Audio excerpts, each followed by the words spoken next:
Paper फुटीवरून युवक काँग्रेस आक्रमक. कराडात भाजप सरकार विरोधात फोडाफोडी आंदोलन.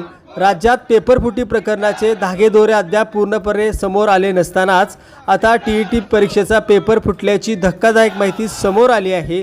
या पार्श्वभूमीवर सातारा जिल्हा युवक काँग्रेस आणि एनएसयूआयच्या वतीने कराड येथील तहसीलदार कार्यालयासमोर भाजप सरकारच्या विरोधात जोरदार आंदोलन करण्यात आले. यावेळी सरकार विरोधात घोषणाबाजी करत मटके आणि फुगे फोडून निषेध करण्यात आला.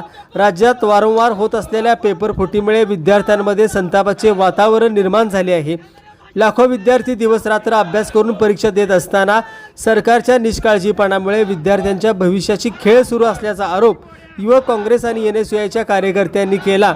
कराड येथील तहसीलदार कार्यालयासमोर आंदोलन करत भाजप सरकारचा निषेध करण्यात आला.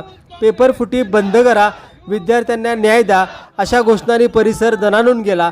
यावेळी काँग्रेसचे जिल्हाध्यक्ष नामदेव पाटील, युवक काँग्रेसचे जिल्हाध्यक्ष राहुल पवार, एनएसयूआयचे जिल्हाध्यक्ष मुबीन बागवान, युवक तालुकाध्यक्ष देवदास माने, दिग्विजय जमाले, समीर इनामदार यांच्यासह कार्यकर्ते उपस्थित होते. प्रकरणाचे दागेदारी अजून समोर आलेले नाहीत आणि अत्यंत टीईटी परीक्षेचं पेपर फुटल्याचं धक्कादायक घटना समोर आलेली आहे. हे विद्यार्थ्यांच्या भविष्याचं खेळणारं सरकार आहे.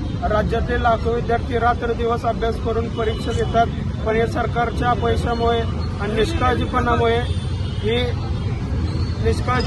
अपयशामुळे सरकारच्या पेपर फुटला आहे. आणि येणाऱ्या काळात विद्यार्थी या सरकारला विचारल्याशिवाय जाब राहणार नाही.